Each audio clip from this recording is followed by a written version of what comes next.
All right, hey, what's up, guys? Welcome to Diabetes Talk. I'm your host, Charlie O Connell. We are live here in the GLUCOSEZONE studio, and you know what? We had some major technical difficulties, so we decided to just go straight up off the iPhone, live broadcast around the world, and you know what? I don't even need this. So, anyways, thank you for being patient, okay? Linda Latina, thank you for hanging in, okay? I really appreciate that. It's a great look that you're still here. So,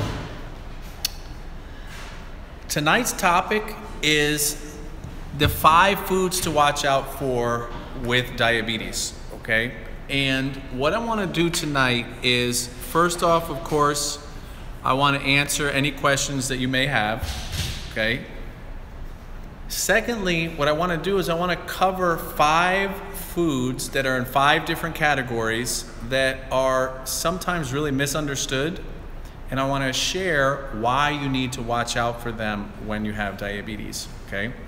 And basically put into context for you perhaps some experiences that you may have had in the past that were confusing, and hopefully can be very informative and valuable to you in the future. So let's start off with one of the most common foods that's prescribed to people with diabetes or pre-diabetes that we have found here in the GLUCOSEZONE is extremely problematic, and that food is oatmeal, okay? Now,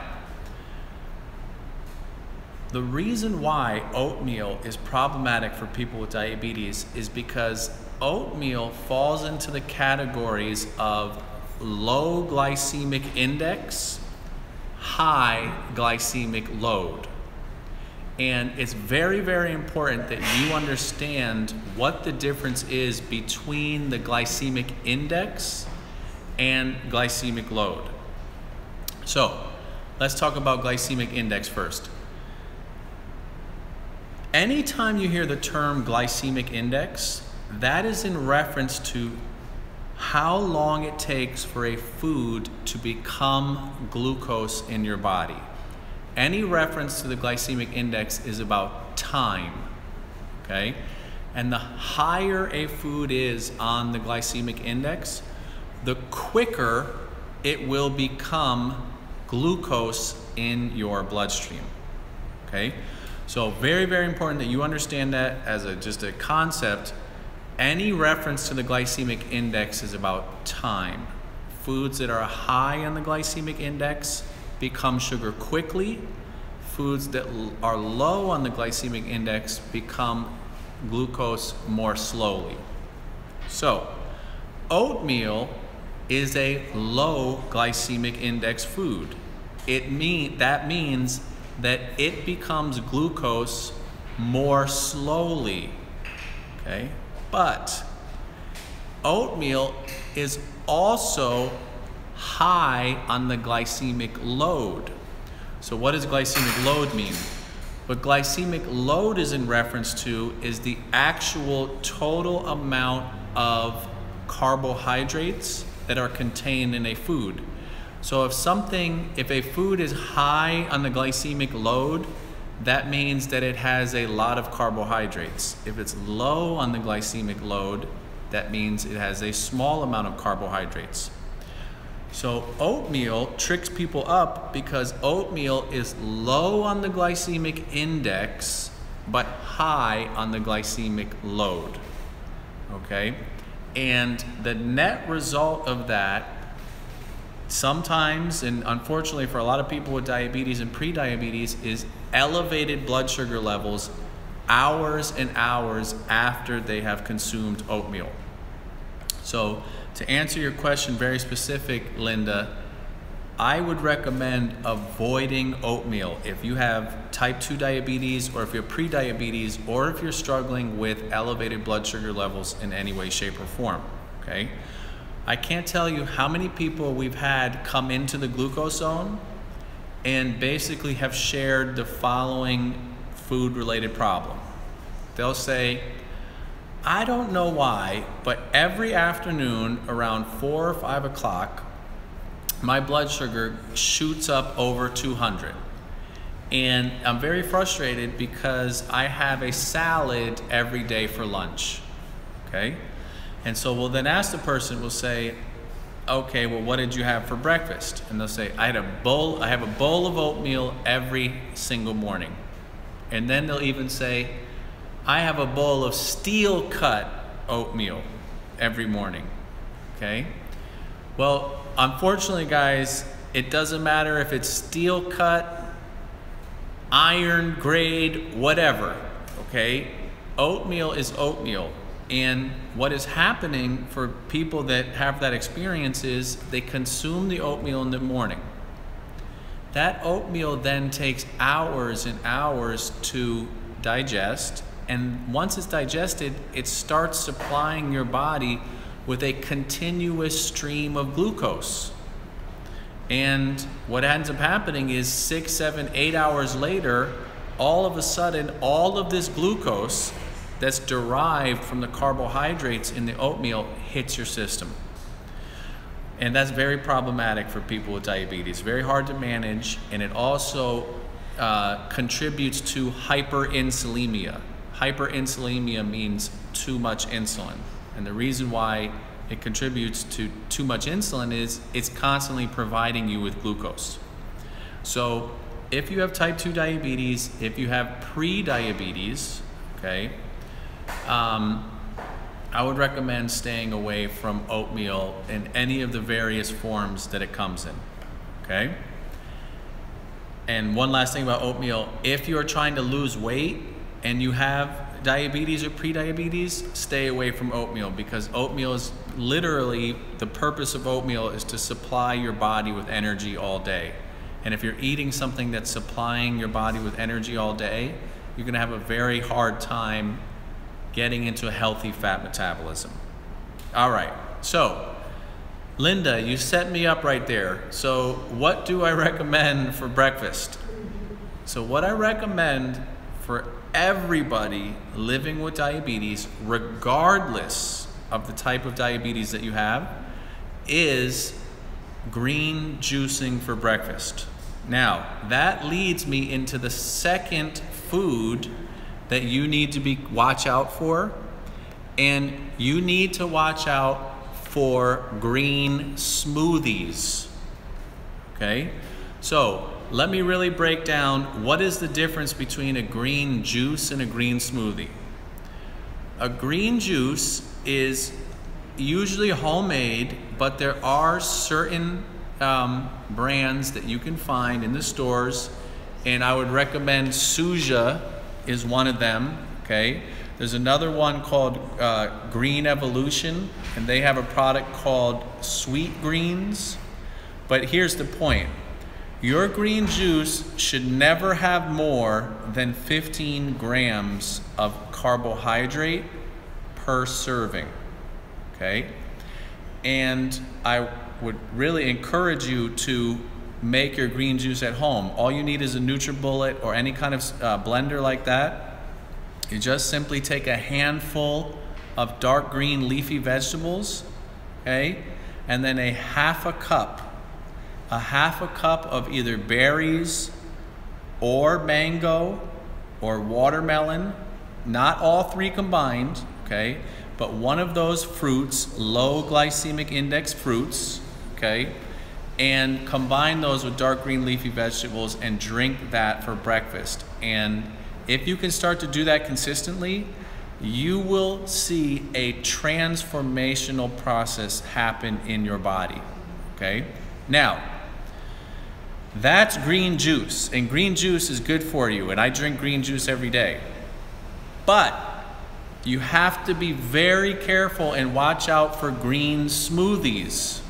Okay, now, if you're following my Facebook, okay, you will have seen me do some, basically do some shopping market, like going into Stop and Shop or going into BJ's or going into Costco's and going through the aisles and identifying food that you need to be careful with.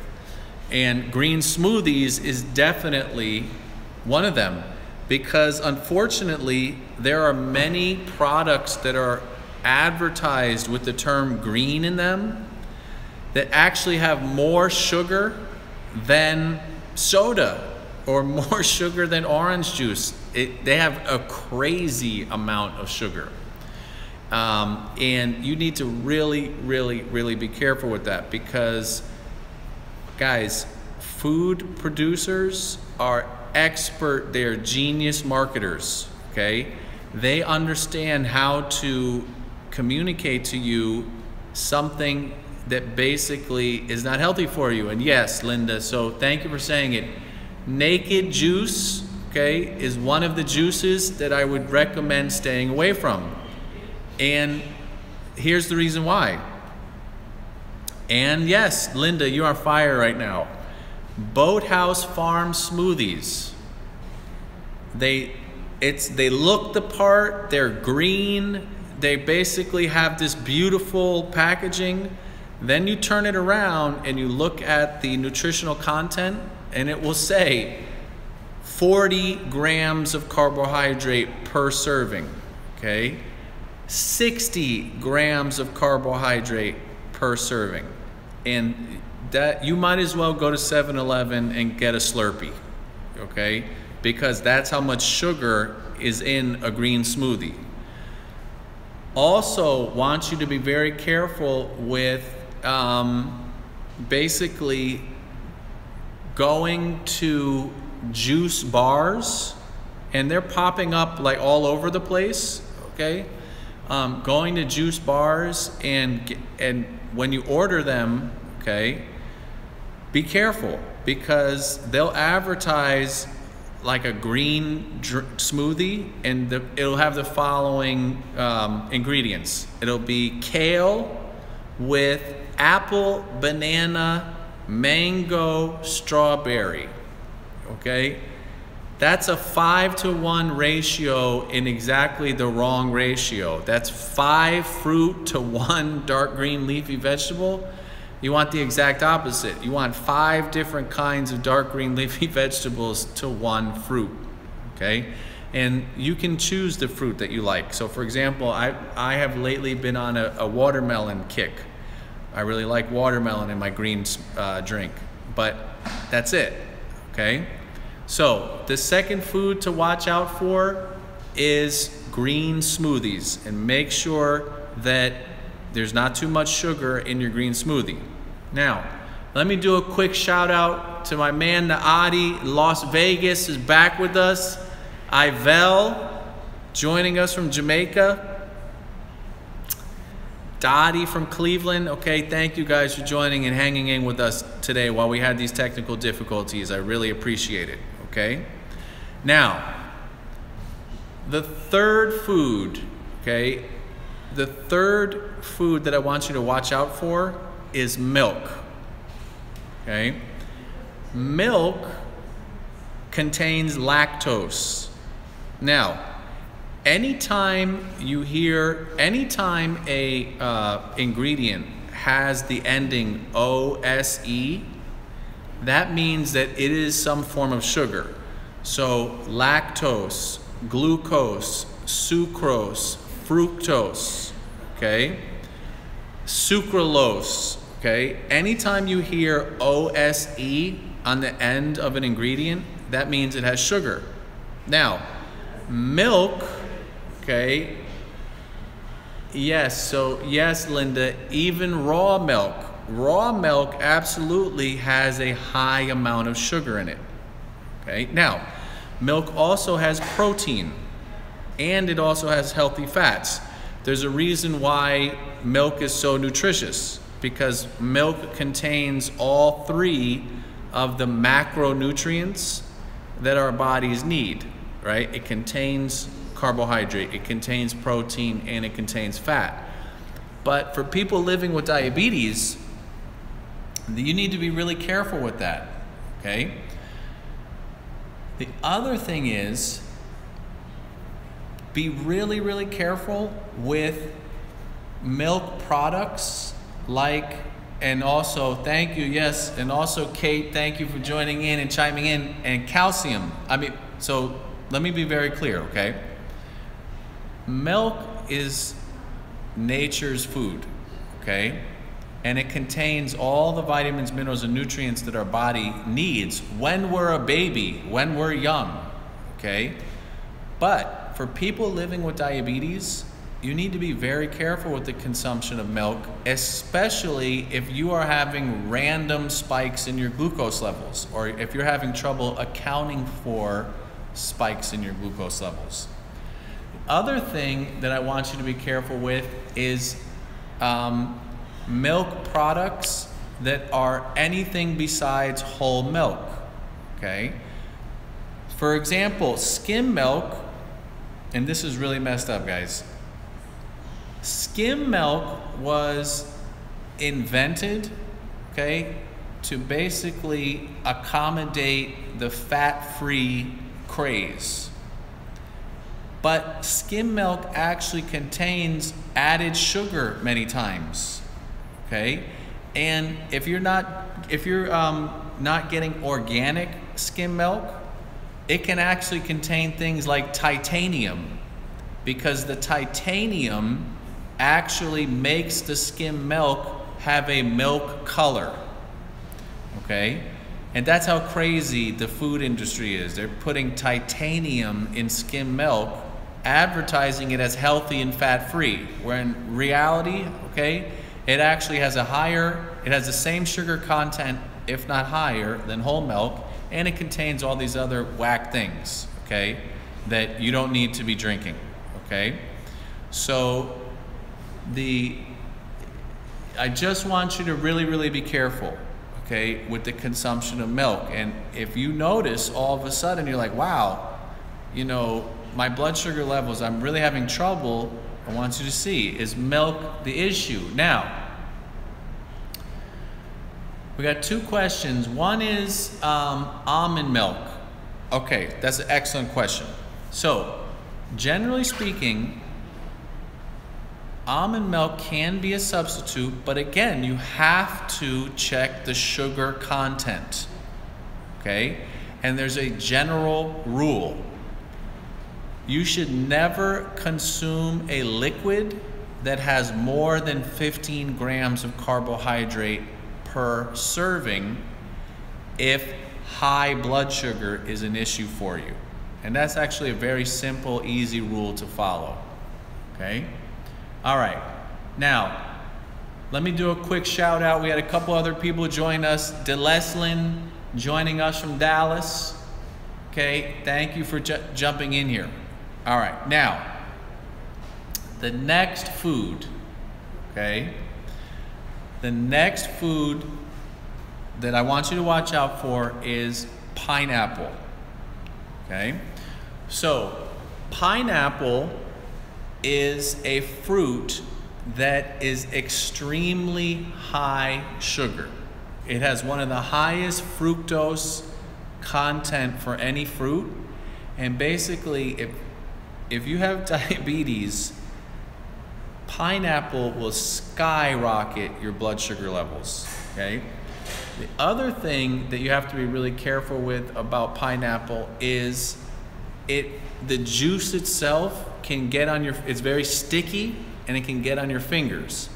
And the reason why I'm saying you have to be careful with that is if you're testing your blood sugar and you have pineapple juice on your finger, or if you have milk on your finger for that matter, that can dramatically impact the glucose reading and basically give you a false reading.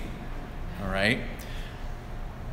Let me say, okay, we got a couple really good questions coming in. First off, let me say what's up to Jerry Brown. Jerry, thank you for joining us. Guys, we had such an awesome calorie burning workout at 6:30.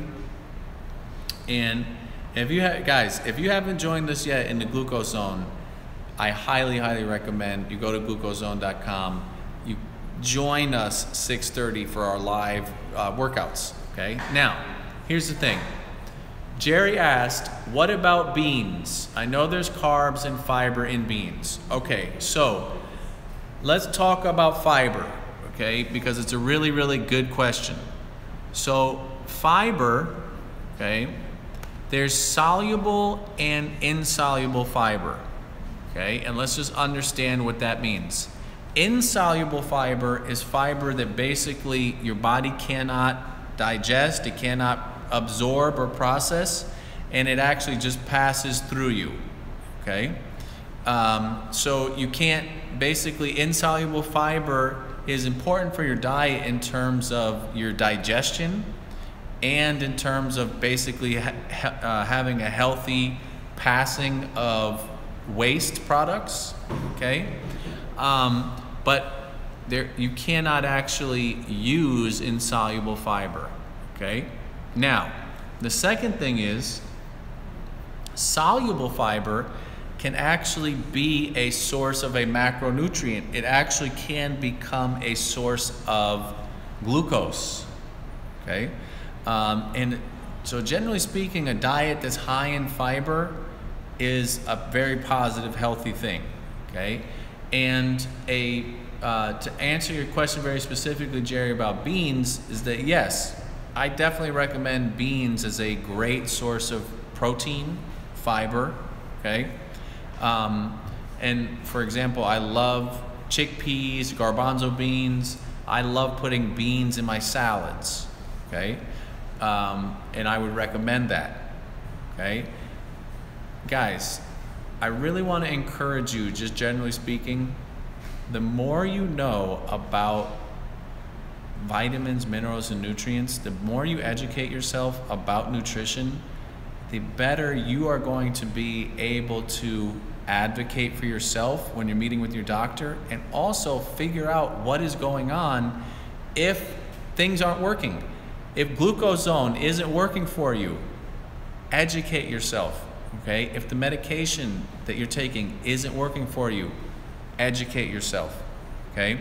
If you are basically following a food routine and it's not working for you, educate yourself, all right? Now, we got a couple really, really good questions, okay, that I want to address. And this question is coming from, does that say Alvarez? Alvarez Esquire? Okay, Alvarez, where are you logging in from, okay? I want to know, okay? Now, the question is, how about sugar substitutes like stevia, splendia, or more natural sweeteners like agave and even coconut sugar, okay? All right, now, wow, Alvarez joining us from Baja, Mexico. That's awesome. That is a fantastic question. And it actually leads into our fifth food to watch out for. And our fifth food to watch out for is diet soda and artificial sweeteners, okay? Generally speaking, you should avoid artificial sweeteners, okay? For two reasons. Number one, artificial sweeteners have zero nutritional value.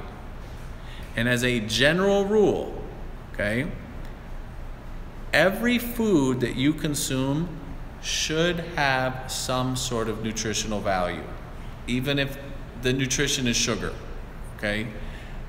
That's just a general rule. It does not make any sense to consume something that has no nutritional value.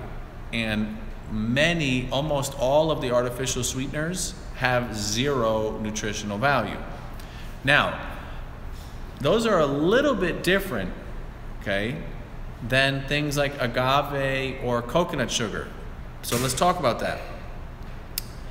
Agave is definitely a natural source of sugar, but it is high sugar, okay? Agave contains a significant amount of sugar. So I would not say that basically if you're having issues with managing your diabetes or controlling your blood sugar levels, agave is not really going to be the right answer for you, okay? And coconut sugar, for that matter, is not, okay, unfortunately. Now, that's not to say that you can never have those sources of foods, and quite frankly, if you had the choice between an artificial sweetener and agave, or even honey for that matter, I would recommend having those foods instead of artificial sweeteners. For the reason I just said, because artificial sweeteners don't have any nutritional value, okay? But there's another reason why, and this is, I really need you to basically be with me here on this, because this is extremely important to understand. Let's take aspartame, for example, okay? Aspartame is the active ingredient in foods like Diet Coke or Diet Pepsi, okay? Aspartame is 1,000 times sweeter than sugar. I'm going to say that again, okay? Aspartame is 1,000 times sweeter than sugar. If you had a gram of aspartame and you compared it to a gram of sugar, the aspartame would be 1,000 times sweeter. It would contain 1,000 times more carbohydrate. Okay? So the way that they make diet soda is they literally take the tiniest little drop, teeny tiny drop of aspartame, they drop it in the carbonated water, and that little teeny tiny drop makes it taste super sweet. Okay? And the bottom line is, it is incredibly unhealthy for you. Okay? So I want to, just basically watch out. Watch out for diet sodas. There are many foods that you can consume. So Dottie, I want to talk to Dottie right now. Dottie left a kind of, shall we say, pessimistic view of the situation. She said, I can't eat nothing. Okay, Dottie, that's not true. Okay, that's not true, and you know it's not true. There are thousands and thousands of incredibly delicious foods that you can have when you have diabetes, okay?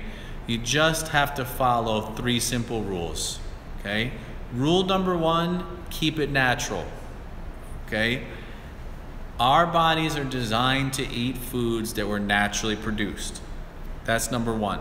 Number 2, if you're looking for a way to sweeten the taste of your foods, find foods that can sweeten foods without having a super impact, that are not high glycemic index. So for example, berries, things like blackberries, blueberries, okay, strawberries, those are fruits that are sweet, okay, but they are low glycemic. Any berry is going to be lower on the glycemic index versus something like banana or pineapple is going to be higher on the glycemic index. So, and this is a great question. So RJ, I just asked a great question. So what fruit can I use in the smoothies? So for example, you can use strawberry, you can use blueberry, you can use blackberry. The key really is the portion, okay? And generally speaking, you want to have a 3-to-1 ratio, 3 times the amount of dark green leafy vegetables to 1 serving of fruit of your choice. And like I said, for example, I've been going a lot with watermelon these days. I also really like frozen mango. But again, it's about portion, okay? I do a 1/2 cup of frozen mango. Okay, all right. Now, this last question about the stevia plant, okay? The stevia plant, guys, is kind of like, here's my feeling about stevia. It really is not satisfying, okay? It still contains sugar. So if, basically stevia, if you just for whatever reason you're like, you know what, I have to have some sort of sweetener, then okay, stevia, yes, I would say stevia is okay. And I'm sure the dietitians would agree with that. But, okay, yes, thank you, Unjin. Unjin said it. Unjin said, I feel like stevia leaves a weird aftertaste. Unjin, I feel the same exact way, okay? The stevia, it's like my friend says, something ain't right, okay? So when something ain't right, guys, trust yourself, trust your taste buds, okay? All right, now, guys, that was a quick 30 minutes. Those are the 5 foods that I want you to watch out for, okay? I want to thank everybody for joining me tonight. Thank you, guys. We had technical difficulties here in the Glucose Zone studio. I got to do a big shout out to my man Kivan, he thought quickly. We pulled out the iPhone and we're going live. Technology is amazing. And guys, I want to thank you for joining us tonight. Diabetes Talk. Tell all your friends about it, and we will see you on Thursday. All right? Thank you so much, guys. Talk to you soon.